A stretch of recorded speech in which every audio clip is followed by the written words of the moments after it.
प्यारे बच्चों, आज के इस वीडियो में हम लोग देखेंगे कि एक लाइन और एक प्लेन के बीच का जो एंगल होता है उसको कैसे निकाला जाता है।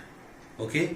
और दूसरा देखेंगे कि किसी पॉइंट का, किसी बिंदु का, किसी प्लेन से जो परपेंडिकुलर दूरी होता है, जो शॉर्टेस्ट दूरी होगा, उसको कैसे निकालेंगे। Distance of a point from a plane. Okay. इन दोनों के कंसेप्ट को हम लोग ध्यान से देखें। ये दोनों आखिरी कंसेप्ट है और इस तरह से आपका 3D के सारे कंसेप्ट को बता दिया गया है। ओके बच्चों, तो चलिए हम लोग सबसे पहले देखते हैं कि किसी पॉइंट P का और किसी प्लेन से जो दूरी D होता है उस दूरी को हम लोग कैसे निकालेंगे। मान लीजिए पॉइंट P है और उसका P का जो पोजीशन वेक्टर है उसको A वेक्टर से रिप्रेजेंट कर रहे हैं और इस पॉइंट का इस प्लेन से जो दूरी है उस दूरी को हम लोग D से डिनोट करते हैं। इस दूरी को निकालने का फॉर्मूला हमको सीखना है। Distance of a point from a plane, एक पॉइंट का प्लेन से दूरी कैसे निकाला जाए।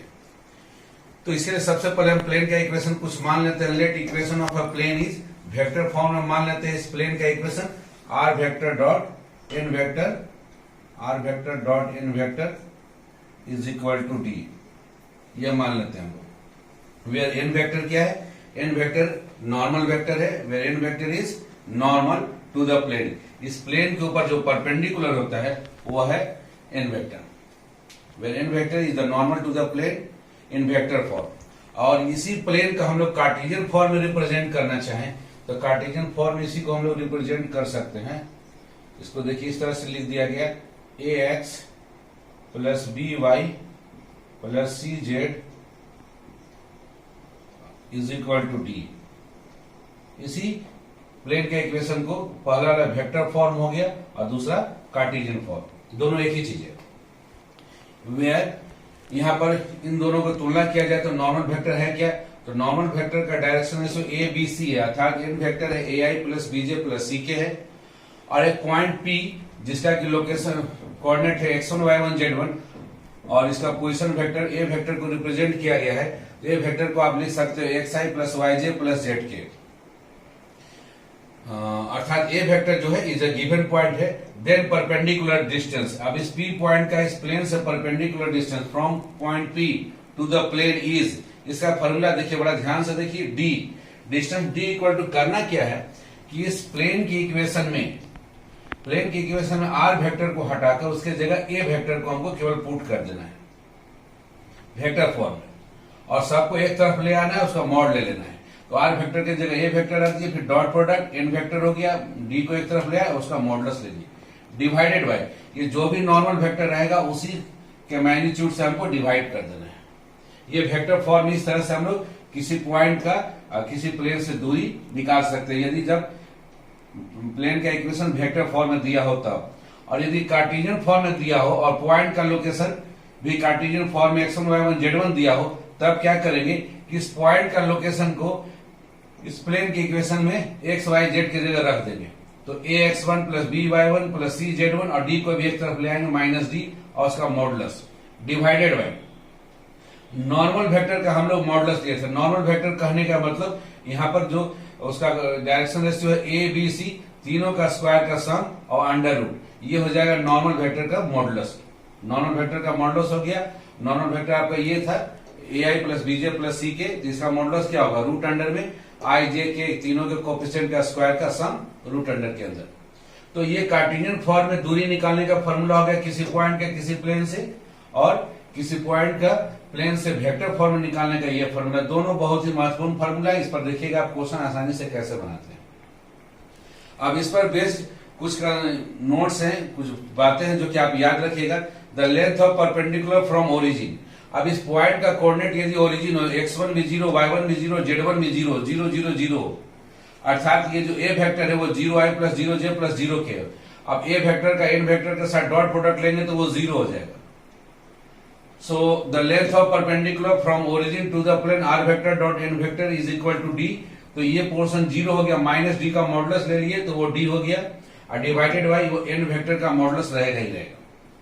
इसमें भी x1 की जगह 0, y1 की जगह 0, z1 की जगह 0 और माइनस d का मॉडुलस ले लिए तो प्लस d अपना इस तरह से या केवल d लिख दिया गया और डिवाइडेड बाय ये सेम रह जाएगा root under a square plus b square plus c square कब, जब x1 y1 0, x1 y1 z1 origin हो जाए, तीनों जीरो हो जाए तब। नेक्स्ट केस है the length of perpendicular from point, एक पॉइंट है P जिसका पोजीशन वेक्टर A वेक्टर है या उस पॉइंट का coordinate x1 y1 z1 to the plane in normal form. यदि प्लेन का इक्वेशन नॉर्मल फॉर्म में लिखा जाए तो normal form r vector dot n cap हो जाता है बराबर d। यहाँ n कैप क्या यूनिट नॉर्मल वेक्टर है। और इसी का जो कार्टेशियन इक्वेशन होगा प्लेन का इक्वेशन नॉर्मल फॉर्म में lx plus my plus nz equal to d हो जाएगा। इस केस में इस पॉइंट का इस प्लेन से जो दूरी निकालना होगा r वेक्टर की जगह a वेक्टर रख दिए, a vector dot n cap minus d एक तरफ लिया उसका modulus divided bye n cap vector का मैग्नीट्यूड से डिवाइड कीजिएगा तो n कैप चूंकि यूनिट वेक्टर है तो मैग्नीट्यूड 1 होगा, इसलिए इसको नहीं लिखा गया। तो इसी फार्मूला का देखिए एप्लीकेशन कैसे हो गया, यहाँ n कैप का जो मैग्नीट्यूड है डिवाइडेड बाय वो 1 हो गया, इसलिए इसको नहीं लिखा गया। बाकी सेम है, a vector dot n cap minus d जब नॉर्मल फॉर्म में प्लेन दिया हो तब। इसी का कार्टेशियन फॉर्म लिखिएगा तो x1 y1 z1 को रिप्लेस कर दीजिए आप x y z को x1 y1 z1 से lx1 plus my1 plus nz1 और माइनस डी एक तरफ उसका modulus divided by under root में x y z तीनों के कोफिशिएंट का स्क्वायर का sum l square plus m square plus n square is equal to 1 होता है, हम जानते हैं, इसलिए नीचे नहीं लिखा गया। अब आइए इस फार्मूला को हम लोग एक्सरसाइज 11.3 का आखिरी जो क्वेश्चन नंबर 14 है उसको बनाते हैं। क्वेश्चन नंबर 14 में एक पॉइंट जो दिया गया वो और उसका ए पार्ट में हम लोग 11.3 क्वेश्चन नंबर 14 का ए पार्ट बना रहे हैं, फिर सी भी बनाएंगे। ए पार्ट में जो दिया गया पॉइंट है वो ओरिजिन है 0 0 0 है और इक्वेशन ऑफ प्लेन दिया है 3x minus 4y plus 12z minus 3। इस पॉइंट का इस प्लेन से दूरी पूछ रहा है। The distance of given point from given plane is, formula है d बराबर इस प्लेन के इक्वेशन में, प्लेन के इक्वेशन को आप लिख दीजिए, उसमें x y z की जगह x1 y1 z1 रिप्लेस कर दीजिए, सबको एक तरफ ले आइए divided by x y z का जो कोफिशिएंट है तीनों का स्क्वायर का सम रूट अंडर ले लीजिए और मॉडुलस है। यहां पर आपका n वेक्टर जो नॉर्मल वेक्टर है वो नॉर्मल वेक्टर कितना है, नॉर्मल वेक्टर आपका यहां पर इस प्लेन का इक्वेशन देखिए, उसका डायरेक्शन देखिए 3 माइनस 4 12 है, तो ये नॉर्मल वेक्टर हो गया 3i minus 4j plus 12k हो गया। मतलब ai plus bj plus ck का वैल्यू, ये a का वैल्यू 3 है, b का वैल्यू माइनस 4 है और c का वैल्यू 12 है। अगर इसका मॉडुलस निकालना फॉर्मूला का यूज करने के लिए तो मॉडुलस हो जाएगा root under a square plus b square plus c square, अर्थात 3 का स्क्वायर प्लस माइनस 4 का स्क्वायर और प्लस 12 का स्क्वायर। सॉल्व कीजिए 9 प्लस 16 प्लस 144 रूट अंडर 169 जो कि 13 हो गया। अब आइए डिस्टेंस d निकालने का फॉर्मूला, x1 आपका 0 है, a का वैल्यू 3 है तो 3 इंटू 0, फिर b का वैल्यू माइनस 4 है तो माइनस 4 इंटू y1 का वैल्यू 0 और प्लस c का वैल्यू है 12 इंटू z1 का वैल्यू 0 और माइनस 3, d को हम लोग इधर ले आए तो minus 3 divided by 13, minus 3 modulus side में बाहर आने से पॉजिटिव हो गया 3/13 यूनिट। ओरिजिन का इस प्लेन से जो दूरी हो जाएगा वो 3/13 यूनिट हो जाएगा। आइए इसी एक्सरसाइज 11.3 क्वेश्चन नंबर 14 का दूसरा पार्ट हम लोग सी पार्ट बनाते हैं। सी पार्ट में आपका पॉइंट इस बार दिया, ओरिजिन ना देकर दिया है 2 3 माइनस 5 और प्लेन का इक्वेशन दिया है x plus 2y minus 2z equal to 9। तो आइए इसमें हमारा पॉइंट ए वेक्टर जो है पोजीशन वेक्टर वो क्या है 2y प्लस 3j माइनस 5 के है, मतलब x1 y1 z1 पॉइंट है, x1 है 2 y1 है 3 और z1 है minus 5। x1i plus y1j plus z1 के ए वेक्टर की जगह ये दिया हुआ है 2i प्लस 3j माइनस 5 के। नॉर्मल वेक्टर जो ai plus bj plus ck होता है उसके जगह है हमारा यहाँ डायरेक्शन इससे नॉर्मल वेक्टर का 1 2 और माइनस 2 अर्थात i plus 2j minus 2k। अब हमको जरूरत होता है डिस्टेंस निकालने के लिए वेक्टर डॉट एन वेक्टर दोनों का डॉट प्रोडक्ट। डॉट प्रोडक्ट का मतलब हो गया i वाले कोफिशिएंट को मल्टीप्लाई कर दीजिए, फिर j वाले कोफिशिएंट को मल्टीप्लाई कीजिए, फिर k वाले कोफिशिएंट को मल्टीप्लाई कीजिए, अर्थात ax1 plus by1 plus cz1। तो मल्टीप्लाई कीजिए, a का वैल्यू हो गया 1 इंटू 2 तो 1 इंटू 2 प्लस फिर हो गया 2 into 3 plus minus 2 into minus 5। Solve कर लीजिए 2 प्लस 6 और माइनस 2 इंटू माइनस 5 प्लस 10 ये हो गया 18। तो dot product A vector dot N vector का वैल्यू आ गया 18। अब नॉर्मल वेक्टर का यदि हमको मॉडुलस निकालना हो तो root under a square plus b square plus c square अर्थात रूट अंडर 1 का स्क्वायर प्लस 2 का स्क्वायर प्लस माइनस 2 का स्क्वायर। इसको सॉल्व कीजिए 1 प्लस 4 ये आ गया रूट अंडर 9 जो कि हो गया 3। अब आइए परपेंडिकुलर डिस्टेंस चाहिए ऑफ अ गिवन पॉइंट, इस पॉइंट का 2, 3, -5 पॉइंट का from a given plane x plus 2y minus 2z equal to 9 से फॉर्मूला है a vector dot N vector minus d divided by n vector. A vector dot N vector अभी हम लोग निकाले 18 minus D, तो D इधर हमारा यहाँ पर 9, इसको इधर ले आए तो -9 डिवाइडेड बाई एन वेक्टर का मॉडुलस निकाले हैं 3, तो 3 रख दिए।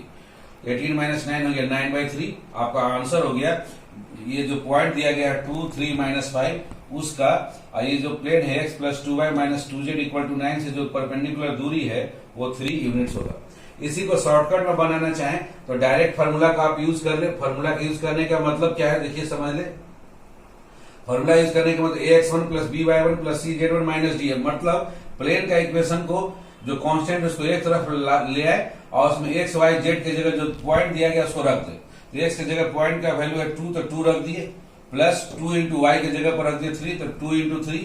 अब फिर उसके बाद है मेरा, उसके बाद हमको है -2z, तो -2 इंटू जेड का वैल्यू है -5 रख दीजिए और -9 को भी एक तरफ ले आए, सबका मॉडुलस ले लीजिए। ये सबसे आसान तरीका ये होता है कि पॉइंट जो भी दिया गया है और जिस प्लेन से दूरी निकालना है उस पॉइंट को प्लेन के इक्वेशन में रख दीजिए। x की जगह 2, y की जगह पर 3 और z की जगह -5 रख दीजिए और 9 को भी कांस्टेंट को भी लेफ्ट हैंड साइड में ले आइए और पूरा का मॉडुलस ले लीजिए, पूरा का मॉडुलस डिवाइडेड बाय यहाँ जो नॉर्मल वेक्टर है 1, 2 और -2 जिसका डायरेक्शन रेशियो है उसी का क्या करना है, रूट अंडर में तीनों का स्क्वायर का सम कर देना है। तो रूट अंडर 1 का स्क्वायर प्लस 2 का स्क्वायर और प्लस -2 का स्क्वायर और सॉल्व कर दीजिए। ये 2, 3 या 6 और ये प्लस 10 और -9, सेम वही चीज आ गया। 18 माइनस 9 हो गया और डिवाइडेड बाय रूट अंडर 9 का वैल्यू 3 हो गया, सॉल्व करने से 3। तो ये हो गया direct objective question. Competitive exam में आपका समय का बचत होगा, डायरेक्ट रखकर आप निकाल सकते हैं। आइए अब आखिरी टॉपिक है angle between a line and a plane. एक लाइन और एक प्लेन के बीच का एंगल निकालना है। तो लाइन आप ये देख रहे हैं और ये प्लेन देख रहे हैं, इनके बीच का एंगल ये चाहिए। तो हम लोग प्लेन में क्या होता है, प्लेन का एक नॉर्मल वेक्टर होता है। नॉर्मल वेक्टर एक वेक्टर है और लाइन में भी लाइन बी वेक्टर के पैरेलल होता है, तो 2 वेक्टर हो गया और 2 वेक्टर, एक नॉर्मल वेक्टर हो गया, एक बी वेक्टर। 2 वेक्टर के बीच का एंगल निकालने का फॉर्मूला हम लोग डॉट प्रोडक्ट में ऑलरेडी वेक्टर चैप्टर में पढ़ चुके हैं। तो उस फॉर्मूला का इस्तेमाल करके हम लोग थीटा एंगल निकाल लेंगे। जब थीटा एंगल पता हो जाएगा तब हमको प्लेन और लाइन के बीच का एंगल चाहिए। तो 90 माइनस थीटा जैसे ही करेंगे तो हमारा angle between line and plane निकल जाएगा। अर्थात angle between line and plane कहने का मतलब कि आप पहले नॉर्मल और लाइन के बीच का एंगल निकालिए और उसी वैल्यू को आप 90 में से माइनस कर दीजिए, वो कहलाएगा angle between line and plane. तो इसको निकालने के लिए सबसे पहले लाइन का इक्वेशन लिख लेते हैं। लेट आर वेक्टर बराबर a vector plus lambda times b vector is the equation of a line. ये लाइन का इक्वेशन है जो कि ए वेक्टर से पास कर रहा है, ए पॉइंट से पास कर रहा है और बी वेक्टर का पैरेलल है। तो लेट आर वेक्टर बराबर a vector plus lambda times b vector is the equation of a line and, और प्लेन का इक्वेशन मान लेते r vector dot normal vector is equal to d. ये plane का इक्वेशन है, is the equation of a plane. तो अब ये लाइन और प्लेन के बीच का हम लोग लाइन और प्लेन यहाँ थीटा मानते हैं। क्या थीटा हमारा नॉर्मल और लाइन का जो बी वेक्टर है, लाइन जिसका पैरेलल है जो कि बी वेक्टर है, नॉर्मल और बी वेक्टर के बीच का एंगल मान लेते हैं हम लोग थीटा है। Let theta be the angle between normal of a plane, normal of a plane मतलब n vector and b vector of a line, line जिस बी वेक्टर के पैरेलल, उन दोनों के बीच के एंगल को मानिए थीटा।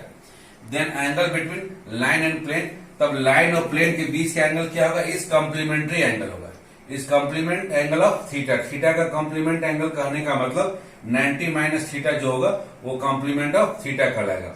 और 90 माइनस थीटा को ही हम एक नया नाम दे देते हैं यहाँ पर, जैसे फाई लिखिए तो फाई। अब आइए साइन फाई, हमको फाई एंगल जानना है। फाई को ही हम लोग बोलेंगे angle between line and plane. तो साइन फाई, फाई का वैल्यू कितना है, फाई का वैल्यू है 90 माइनस थीटा। और हम क्लास 10 में पढ़े हैं, 11th में भी बताए हैं कि साइन 90 डिग्री माइनस थीटा बराबर होता है फॉर्मूला कॉस थीटा। और कॉस थीटा निकालने का फॉर्मूला कॉस थीटा, जहां थीटा एंगल बिटवीन 2 वेक्टर है और 2 वेक्टर क्या है, एक वेक्टर है बी वेक्टर और दूसरा है नॉर्मल वेक्टर। तो 2 वेक्टर के बीच का एंगल थीटा निकालने का फॉर्मूला है दोनों का डॉट प्रोडक्ट डिवाइडेड बाय दोनों का मॉडुलस का प्रोडक्ट। तो B vector into N vector का मॉडुलस, बी वेक्टर का मॉडुलस इंटू एन वेक्टर का मॉडुलस। और ये थीटा एंगल हम लोग हमेशा एक्यूट लेंगे, इसलिए इसको हम लोग टोटल को एक मॉडुलस साइन के अंदर में रख दे रहे ताकि नेगेटिव वैल्यू भी हो तो वो पॉजिटिव आ जाए। तो अब रह गया कि डायरेक्ट एंगल जो फाई चाहिए, जो कि angle between line and plane कहलाएगा, तो आप क्या करेंगे, साइन को उधर भेज देंगे तो साइन इनवर्स हो जाएगा और ये हो जाएगा B vector dot N vector divided by B vector का मॉड इंटू एन वेक्टर का मॉड, और टोटल को मॉडुलस साइन में रखें ताकि ये फाई एंगल जो है हमेशा हमको एक्यूट एंगल प्राप्त हो। तो आइए इस फॉर्मूला के उपयोग से देखते हैं हम लोग कि कैसे प्रॉब्लम को हम लोग बनाते हैं। आइए बच्चों, अब हम लोग एक न्यूमेरिकल के द्वारा इस कंसेप्ट को समझते हैं कि कैसे एक लाइन और प्लेन के बीच का एंगल निकाला जाता है। एनसीईआरटी टेक्स्ट बुक में एग्जांपल नंबर 25 ऑलरेडी बना हुआ, उसी को हम लोग उठा रहे हैं। इसमें इक्वेशन ऑफ लाइन दिया हुआ है कार्टेशियन फॉर्म में, x plus 1/2 is equal to y/3 is equal to z minus 3/6। तो ये ऑलरेडी स्टैंडर्ड फॉर्म है। स्टैंडर्ड फॉर्म में तो x माइनस x1, तो x माइनस यहाँ फिर से ब्रैकेट में -1 divided by 2, y minus 0 divided by 3, z minus 3 divided by 6। ये एक तो पहला है हमारा गिवन इक्वेशन ऑफ लाइन, ये दिया हुआ है जो कि स्टैंडर्ड फॉर्म है। एंड इक्वेशन ऑफ प्लेन भी दिया हुआ है, वो कार्टेशियन फॉर्म में 10x plus 2y minus 11z equal to 3। अब पूछा इस लाइन और प्लेन के बीच का एंगल आप निकालिए। तब इसी लाइन को हम लोग पहले हम लोग वेक्टर फॉर्म में लिखते हैं, their vector forms. Vector forms का फॉर्मूला कहने का मतलब आर वेक्टर बराबर लाइन का equation a vector plus lambda times b vector, जहां की ए वेक्टर से लाइन पास कर रहा है, ए पॉइंट से पास कर रहा है और बी वेक्टर के पैरेलल है। तो बी वेक्टर का जो डायरेक्शन रेशियो वो क्या है, 2, 3 और 6 है। तो बी वेक्टर हमारा हो जाएगा lambda times 2i plus 3j और प्लस 6k। और ए वेक्टर क्या होगा, तो x माइनस x1 होता है, तो एक यहाँ माइनस करने से फिर -1 आ जाएगा। तो x1 है हमारा -1, सो -1 इंटू आई माइनस आई। फिर यहाँ y माइनस 0 है, अर्थात हमारा y1 पॉइंट है 0, तो 0 इंटू जे। फिर z माइनस z1, ऑलरेडी यहाँ पर है z1 का वैल्यू है 3, तो प्लस 3k। इसलिए लाइन का इक्वेशन वेक्टर फॉर्म में हो गया, आर वेक्टर बराबर -i plus 0 into J plus 3k is equal plus lambda times bracket में बी वेक्टर का वैल्यू हो गया 2i plus 3j plus 6k। इसी को चूंकि 0 इंटू जे वैल्यू 0 हो जाएगा और सिंप्लीफाई करेंगे तो या हम लोग यहाँ बोल सकते हैं कि ए वेक्टर का वैल्यू कितना है, ए वेक्टर का वैल्यू यहाँ पर हो गया -i, ये तो 0 हो गया तो प्लस 3k, अर्थात जिस पॉइंट से पास कर रहा है उस पॉइंट का कोऑर्डिनेट क्या हो गया, -1, 0 एंड 3, -1, 0 एंड 3 हो गया। और बी वेक्टर यहाँ कितना है, 2i plus 3j plus 6k। तो देखिए यहाँ इक्वेशन 1 हम लोग लाइन का इक्वेशन लिखे थे कार्टेशियन फॉर्म में, इसको भी इक्वेशन 1 ही बोल रहे हैं। क्यों, क्योंकि दोनों सेम ही चीज है। ये वेक्टर फॉर्म कहलाता है लाइन का वेक्टर फॉर्म और ये कहलाता है लाइन का कार्टेशियन फॉर्म, दोनों एक ही चीज है, इसलिए दोनों को इक्वेशन 1 से रिप्रेजेंट किया। अब आइए प्लेन का जो इक्वेशन है उसको हम लोग नॉर्मल वेक्टर के टर्म में रिप्रेजेंट करते हैं। तो नॉर्मल वेक्टर के टर्म में प्लेन का इक्वेशन हो जाता है R vector dot N vector बराबर डी। तो यहाँ एन वेक्टर का वैल्यू क्या है, 10i प्लस 2j और minus 11k। R vector dot ये वेक्टर हो गया इज इक्वल टू 3, तो इसको भी इक्वेशन नंबर 2 ही लिख दिए, क्योंकि ऊपर वाला जो 2 है वो कार्टेशियन फॉर्म में और नीचे वाला जो है प्लेन का इक्वेशन वो वेक्टर फॉर्म में। तो चलिए अब सारा कुछ पता हो गया, नॉर्मल वेक्टर का वैल्यू पता हो गया 10i plus 2j minus 11k। इसलिए नॉर्मल वेक्टर का मैग्नीट्यूड निकालना हो तो रूट अंडर में i j k के कोफिशिएंट का स्क्वायर का सम, तो 10 का स्क्वायर प्लस 2 का स्क्वायर प्लस माइनस 11 का स्क्वायर। सॉल्व कीजिए, 10 का स्क्वायर 100, 2 का स्क्वायर 4 और माइनस 11 का स्क्वायर 121, ऐड कर दीजिएगा तो रूट अंडर 225 जो कि 15 का स्क्वायर है। तो वैल्यू आ गया नॉर्मल वेक्टर का मॉडुलस आ गया 15। अब बी वेक्टर का मॉडुलस निकालिए। बी वेक्टर का मॉडुलस यहाँ उसका कोफिशिएंट है i j k का 2, 3 और 6, ये तीनों का स्क्वायर का सम, रूट अंडर में 2 square plus 3 square plus 6 square. Solve कीजिए, 4 प्लस 9 प्लस 36, ये हो जाएगा रूट अंडर 49 और ये वैल्यू आ गया 7, 7 का स्क्वायर होता है 49। तो दोनों निकल गया। अब angle between line and a plane के बीच में अभी देखे फॉर्मूला क्या है, sine phi is equal to B vector और एन वेक्टर का dot product divided by B vector का मॉड इंटू एन वेक्टर का मॉड, और टोटल का मॉडुलस लेना है कि हमको केवल एक्यूट एंगल चाहिए। तो sine phi is equal to, अब दो वेक्टर का डॉट प्रोडक्ट का मतलब दोनों के आई कोफिशिएंट का प्रोडक्ट प्लस दोनों के जे कोफिशिएंट का प्रोडक्ट प्लस दोनों के के कोफिशिएंट का प्रोडक्ट। चलिए बी वेक्टर यहाँ देखिए 2 इंटू यहाँ पर 10, तो 2 इंटू 10 प्लस 3 इंटू यहाँ 2, 3 into 2 plus 6 into -11, 6 into -11 divided by पहला बी वेक्टर का मॉड, बी वेक्टर का मॉड हमारा निकला है 7 इंटू और फिर है एन वेक्टर का मॉड है 15, तो 15 अब सॉल्व किए 2 इंटू 10 20, 3 इंटू 2 6 और माइनस 66 डिवाइडेड बाय 7 इंटू 15। 66 में से 26 माइनस कीजिएगा तो 40 और मॉडुलस होने की वजह से प्लस कर लिए हम लोग -40 को, 40 डिवाइडेड बाय 7 इंटू 15। इसको 5 से कैंसिल किया, 5 3 जा 15 और 5 8 जा, तो ऊपर में आ गया 8, नीचे में आ गया 7 3 जा 21, तो साइन फाई का वैल्यू आ गया 8/21। इसलिए required angle between given line and plane, line और प्लेन के बीच का रिक्वायर्ड जो एंगल होगा फाई बराबर क्या होगा, साइन को उधर लेके चले जाएंगे तो साइन इनवर्स 8/21, या बोल सकते हैं कि sine inverse function, inverse function हम दोनों तरफ लगा दें, इनवर्स फंक्शन लगाएंगे, इनवर्स फंक्शन और फंक्शन खुद वो बन जाएगा आइडेंटिटी फंक्शन, आइडेंटिटी फंक्शन 5 पर लगेगा तो ये आ जाएगा 5, इधर साइन इनवर्स लग गया तो हो गया साइन इनवर्स 8/21, इसलिए 5 का वैल्यू हो गया साइन इनवर्स 8/21। यही आपका लाइन और प्लेन के बीच का एंगल हो गया। तो बच्चों आपने देखा इस तरह से प्लेन, जो कि one of the toughest topic है आपका किसी भी बोर्ड एग्जाम का और किसी भी कंपटीशन का, तो उसके सारे कंसेप्ट को मैंने बता दिया है। उसके बावजूद कुछ डाउट्स रहता है तो आप मेरे कमेंट बॉक्स में लिखना ना भूले। आपको वीडियो पसंद आता है लाइक एंड सब्सक्राइब करें और बेल आइकन दबाना ना भूले, ताकि नेक्स्ट वीडियो जब भी नया वीडियो बने तो आपको नोटिफिकेशन प्राप्त हो। ओके बच्चों, थैंक यू।